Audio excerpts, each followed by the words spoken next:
You're listening to the CyberWire Network, powered by N2K.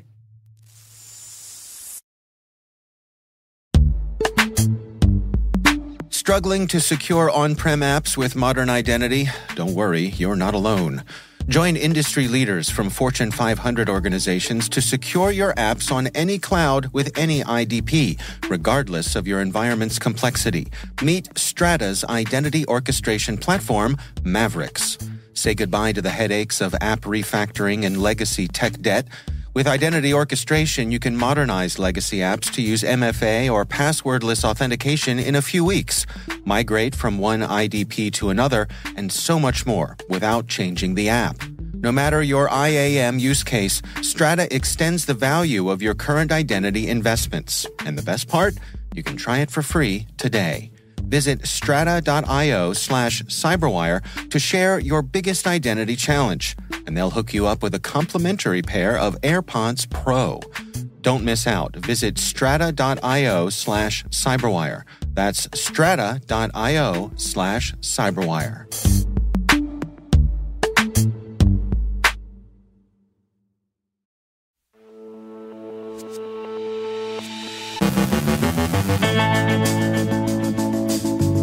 Okta discloses a data exposure incident. Cisco works to fix a zero-day. DPRK threat actors pose as IT workers. The Five Eyes warns of AI-enabled Chinese espionage. Job posting as phishbait. The risk of first-party fraud. Hacktivists trouble humanitarian organizations with nuisance attacks. Content moderation during wartime. Malek Salem from Accenture describes code models. Our guest is Joe Oregon from CISA, discussing the tabletop exercise that CISA, the NFL, and local partners conducted in preparation for the next Super Bowl. And the International Criminal Court confirms that it sustained a cyberespionage incident.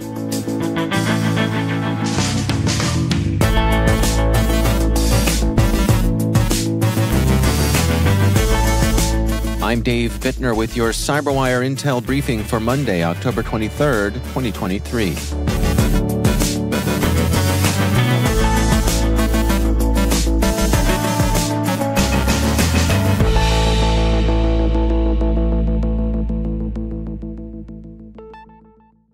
Identity and access management company Okta has disclosed a data breach affecting some of the company's customers. The company stated, the threat actor was able to view files uploaded by certain Okta customers as part of recent support cases. It should be noted that the Okta support case management system is separate from the production Okta service, which is fully operational and has not been impacted. In addition, the Auth0 CIC case management system is not impacted by this incident. Krebs on Security notes that it appears the hackers responsible had access to Okta's support platform for at least 2 weeks before the company fully contained the intrusion. Cisco has disclosed a new zero-day vulnerability that was used to deploy malware on iOS XE devices compromised by another zero-day the company disclosed last week, BleepingComputer reports. According to data from Census, as of October 18th, nearly 42,000 Cisco devices had been compromised by the backdoor, though that number is steadily falling. Cisco said in an update on Friday that fixes for both vulnerabilities are estimated to be available on October 22nd. The FBI has issued a public service announcement offering guidance to the international community, the private sector, and the public to better understand and guard against the inadvertent recruitment, hiring, and facilitation of North Korean IT workers. The Bureau notes that the hiring or supporting of DPRK IT workers continues to pose many risks, ranging from theft of intellectual property, data, and funds, to reputational harm and legal consequences, including sanctions under U.S., ROK, and United Nations authorities.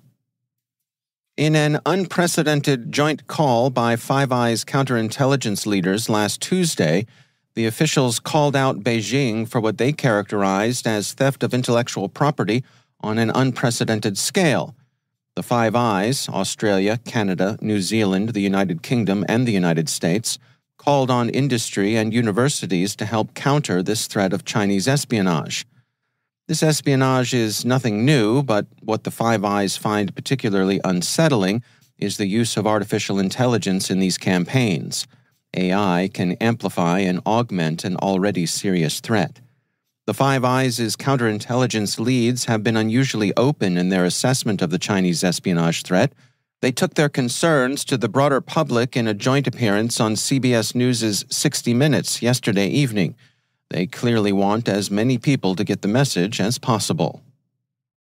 WithSecure is tracking a cluster of Vietnamese cybercriminal groups that are using phony job postings to distribute malware-laden documents. The researchers say the WithSecure detection and response team detected and identified multiple Darkgate malware infection attempts against WithSecure managed detection and response customers in the US, UK, and India. It rapidly became apparent that the lure documents and targeting were very similar to recent Ducktail info-stealer campaigns, and it was possible to pivot through open-source data from the Darkgate campaign to multiple other info-stealers, which are very likely being used by the same actor or group. The criminals are primarily interested in stealing information and hijacking Facebook business accounts. Socure has published a report finding that first-party fraud costs U.S. financial institutions more than $100 billion per year. First-party fraud sounds exotic, but it's just fraud where those who commit it use their own identity. Additionally, the survey found that more than 1 in 3 Americans admit to committing first-party fraud themselves. The researchers explain this includes requesting a refund on an online purchase by falsely claiming that a delivery has been lost, choosing not to pay off credit card bills indefinitely, making a purchase through a buy now, pay later loan, or maxing out a credit card with no intention of paying it off, or disputing a legitimate financial transaction. Pro-Hamas, or at least anti-Israeli hacktivists, disrupted some online services in an unspecified cyber attack against Tel Aviv's Sheba Medical Center at Tel HaShomer. The hospital took itself offline and reverted to manual operations, but patient care has continued. The Jerusalem Post reports that the Israeli Health Ministry has disconnected several other hospitals from the internet as a precautionary measure. The Jerusalem Post also reports that the website of the Israeli Shevra Kadisha, Jewish Burial Society, was defaced Saturday with anti-Semitic slurs and images. These incidents appear to be instances of a larger trend. It's important to note that Palestinian as well as Israeli organizations have been affected. The Wall Street Journal reports that humanitarian organizations serving people on both sides of the conflict have increasingly come under hacktivist attack. The European Commission is waiting for a satisfactory response from X, TikTok, and Meta to allegations that they're out of compliance with the anti-disinformation and anti-hate speech provisions of the EU's Digital Services Act. The European Commission's inquiries are directed principally against disinformation and hate speech aligned with Hamas, but content moderation, ineffectual as it may have been, has apparently had adverse effects on the Palestinian population in Gaza. Wired describes some of the ways in which moderation amounts to shadow banning. Reports say that it can make it difficult for Palestinians to share warnings, information about basic necessities, and personal news concerning family members. Eastern Europe and the Middle East aren't the only regions where conflict is outrunning platforms' content moderation capabilities. Bellingcat describes how Hindu nationalists are taking advantage of YouTube's Art Tracks auto-generation functionality to produce Hindutva pop. The genre is associated, Bellingcat says, with incitement to violence against Muslims and with calls for Muslim expulsion from India. Content moderation has remained notoriously labor-intensive and difficult. It becomes more so as people determined to communicate come up with code words, slang, typographic substitutions, and the like. Their hope is to slip past automated gatekeepers. The Washington Post has an account of how, for better or for worse, pro-Palestinian social media users are employing these types of measures to circumvent platforms' content moderation. And finally, TechCrunch reports that the International Criminal Court has confirmed that a cyber attack it sustained last month was indeed cyberespionage. The ICC said the attack can therefore be interpreted as a serious attempt to undermine the court's mandate. It looks like a government-sponsored operation. The ICC hasn't determined what government is behind the attack, but it's almost certainly Russia. Moscow has been determinedly hostile to the court since the ICC issued a warrant for President Putin's arrest. Russia retaliated by issuing its own arrest warrants for the court's president, deputy, chief prosecutor, and one judge. The ICC expects to be the target of disinformation campaigns designed to destroy its legitimacy. It views September's cyberespionage as preparatory work for that disinformation.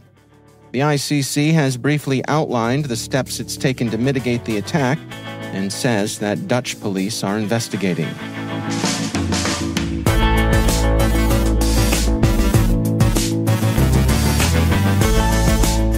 Coming up after the break, Malek Ben Salem from Accenture describes code models. Our guest is Joe Oregon from CISA, discussing the tabletop exercise that CISA, the NFL, and local partners conducted in preparation for the next Super Bowl. Stay with us.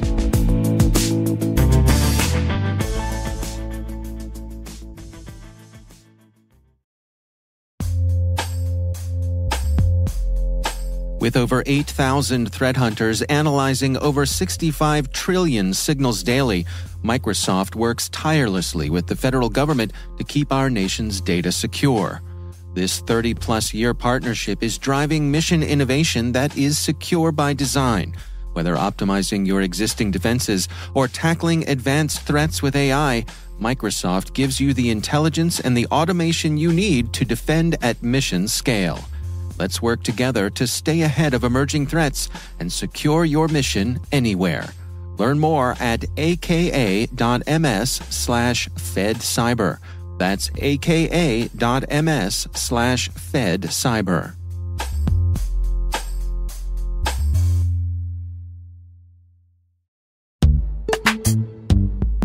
This episode of the CyberWire is supported by Compiler, an original podcast from Red Hat discussing tech topics big, small, and strange. Compiler comes to you from the makers of Command Line Heroes and is hosted by Angela Andrews and Brent Simoneau. You know, one of the things I love about Compiler is the way they address issues that we're all thinking about. In a recent episode called The Great Stack Debate, they debate whether a software stack is like an onion, a sheet cake, or lasagna. That's the kind of metaphor I can get behind. If you're like me, you don't have a lot of time, and so you want to have a show that is concise and respects your time, and Compiler does just that. I hope you will check it out. Listen to Compiler in your favorite podcast player. We'll also include a link in the show notes. My thanks to Compiler for their support.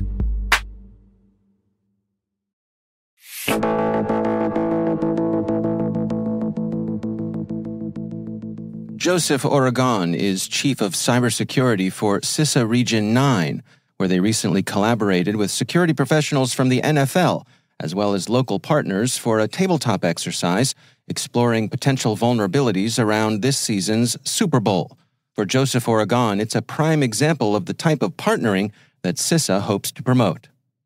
A tabletop exercise, in a nutshell, it's an informational, kind of a discussion-based walkthrough of different scenarios, and they're created or customized by us, by CISA, to help stakeholders address their roles and responsibilities during a specific incident.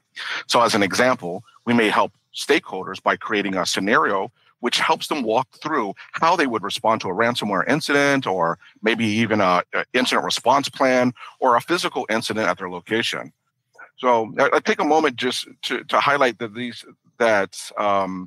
that this resource and the fact that CISA's regional offices and our headquarter elements have dedicated professionals who help craft tabletop exercises for partners is for free, right? And something that a lot of organizations, whether they're public or private, kind of leverage because it comes with a lot of benefits. We have an actual team that will work with organizations that will actually deploy out to a location, help them walk through the scenario. We try to look at it from a humble approach. So we help facilitate, but we actually we take our cues from those partners. So NFL is one of such partners who reached out to CISA. And because of their involvement with the Super Bowl and various events, they've partnered with CISA in order to kind of put on a tabletop exercise that not only covers what they do within the NFL to manage particular incidents, but also to understand what private sector and public sector entities in the location of their event, how they manage an incident. So really it's this huge collaboration as an example of private and public sector entities that are coming together and walking through this tabletop exercise. And to your initial point, David, it's with regards to why did they approach CISA, and it's more so as looking at as a collaborative relationship, right? They know that we are a government, that we are a government agency, and that's the operational lead for federal cybersecurity and national coordination for critical infrastructure, security, and resilience. Knowing that, they want to make sure that, they're kind of checking the boxes as well and kind of understand the processes from a federal government perspective. And then so they reach out and they work with us and work with the local partners there to kind of get involved and provide that assistance, or not assistance rather, but provide that awareness of the events and what they look for as it pertains to security and security scenarios that they can walk through with both public and private sector. What's your message to folks who aren't operating at the scale or level of someone like the NFL? An organization that's in one of the 50 states and perhaps has a manufacturing facility or something of moderate scale. Think that they may want to reach out and start a relationship with CISA. Is that something that you're looking to encourage? Oh, we encourage it all the time. And the fact that we're for this example that we used earlier with the NFL, we work with organizations that vary in all kind of sizes, whether they're private or public. We work through K through 12 in cities and counties. We work with critical infrastructure such as water and wastewater. We work a number of state partners as well as private sector partners. So as we look at smaller organizations that are looking to leverage resources that the federal government provides for free. So as in this case, a tabletop exercise, we facilitate those resources and to our partner sets across the board. So we heavily encourage our partners, if they're interested, to definitely reach out to the CISA reps that we do have in the field, or they can go to our website at CISA.gov to identify who those points of contact might be in the respective state. I'd like to make a quick note, and that we're going into Cyber Awareness Month. So on September 29th, today, CISA officially kicks off our 20th Cybersecurity Awareness Month. So throughout October, the month of October, CISA and our cooperative agreement recipients, the National Cybersecurity Alliance, will focus on ways to secure our world. We educate individuals and organizations on how to stay safe online. So this is a collaborative effort between government and industry to enhance cybersecurity awareness on a national and global scale. We're trying to build off of last year's message, that is using strong passwords and password managers, turning on multi-factor authentication, recognizing and reporting phishing, and finally updating software. So we're building off that strong message. And as we look at CISA, what we're trying to do is help shape behavior and behavioral change by adopting and improving ongoing cybersecurity habits that reduce risk while online or on a connected device. That's Joseph Oregon, Chief of Cybersecurity for CISA Region 9.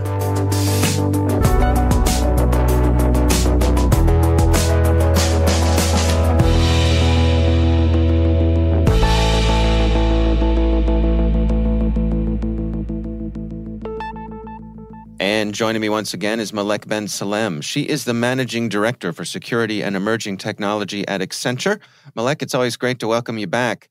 I want to talk today about code models. There's been a lot of excitement here with AI and some of the tools that can help people here. Can you unpack this for us here? What are we talking about? Yeah, absolutely. We've seen over the past year, we've seen lots of large language models being published or announced. Some of those large language models that generate text, they also generate code, right? Source code, so Java code, Python code, etc. Some are even dedicated to generated code, so they don't generate regular text, but just focused on code. Some of them are open source, others are proprietary. But many of my clients are really interested in deploying, at least experimenting with these code models, and potentially deploying them to help with application development. And even the numbers that Gartner has published do support that.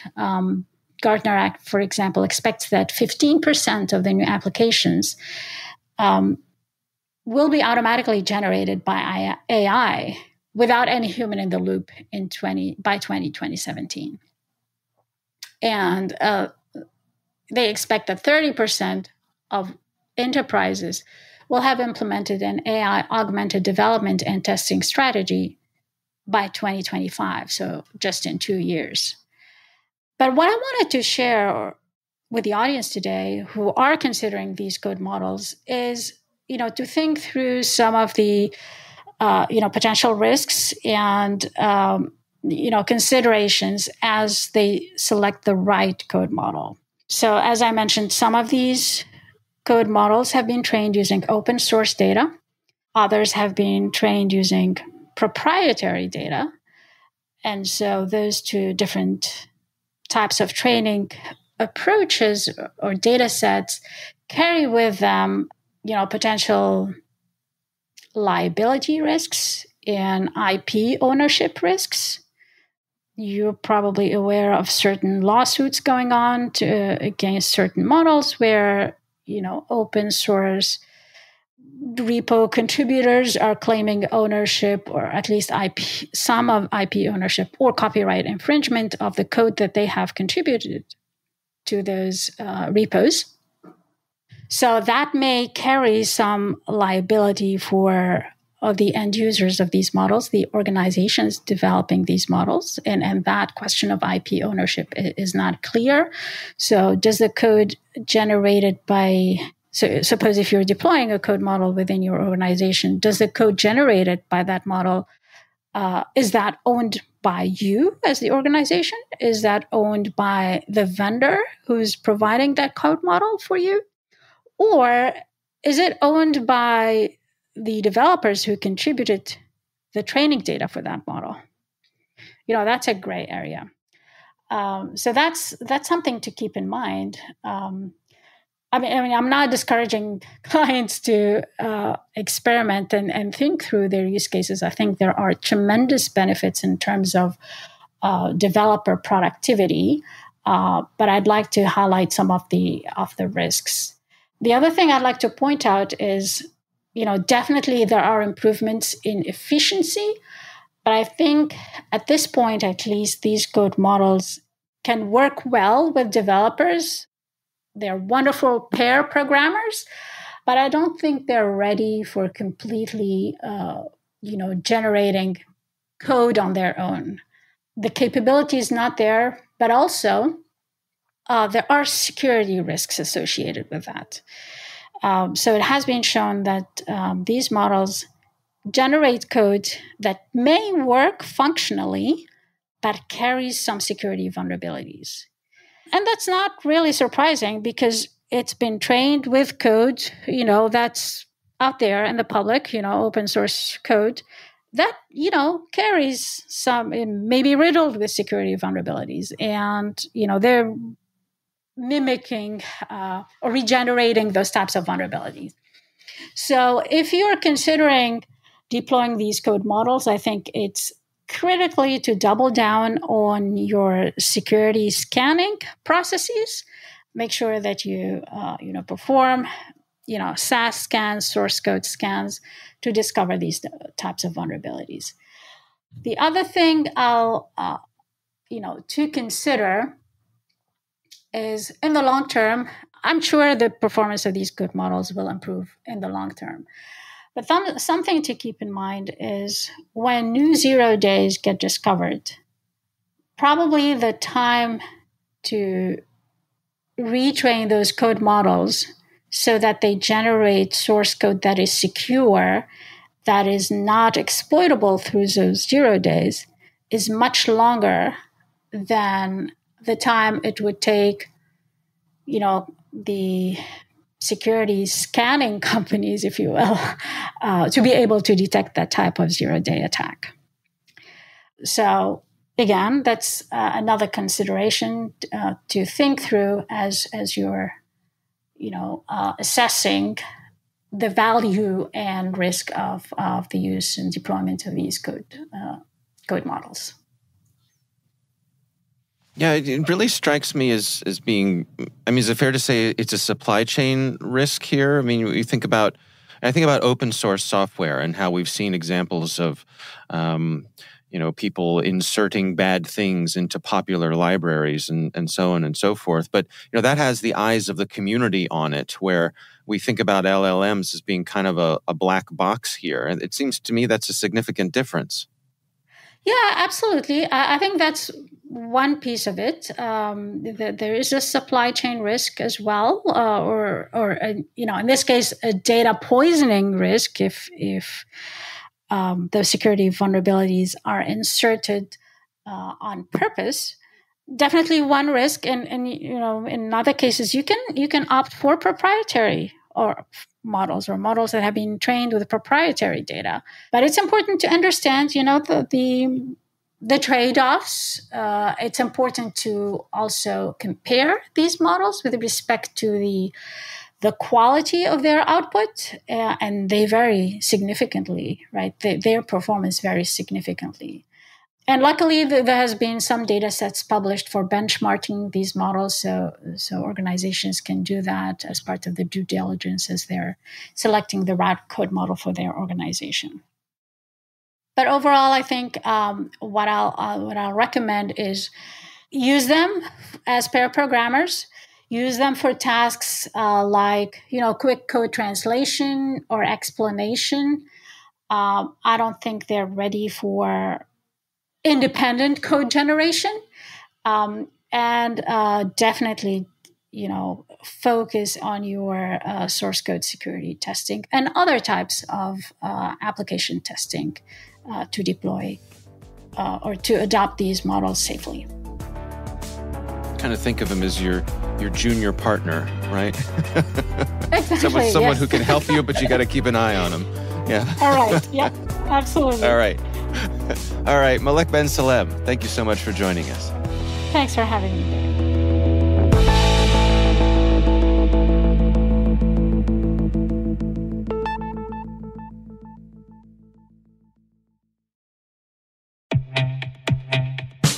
There's nothing worse than relying on a legacy SIM that your security team has outgrown, especially when it impacts your ability to detect real incidents.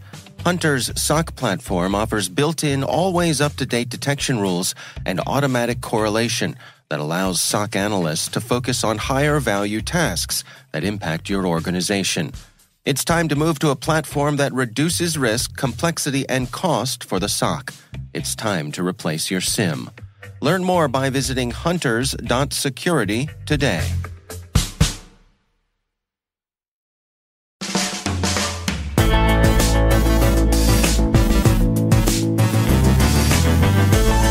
And that's the CyberWire. For links to all of today's stories, check out our daily briefing at thecyberwire.com. We'd love to know what you think of this podcast. You can email us at cyberwire@n2k.com. Your feedback helps us ensure we're delivering the information and insights that help keep you a step ahead in the rapidly changing world of cybersecurity. We're privileged that N2K and podcasts like the CyberWire are part of the daily intelligence routine of many of the most influential leaders and operators in the public and private sector, as well as the critical security teams supporting the Fortune 500 and many of the world's preeminent intelligence and law enforcement agencies.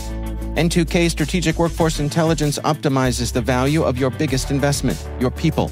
We make you smarter about your team while making your team smarter. Learn more at n2k.com. This episode was produced by Liz Irvin and senior producer Jennifer Iben. Our mixer is Trey Hester, with original music by Elliot Peltzman. The show was written by our editorial staff. Our executive editor is Peter Kilpie, and I'm Dave Bittner. Thanks for listening. We'll see you back here tomorrow.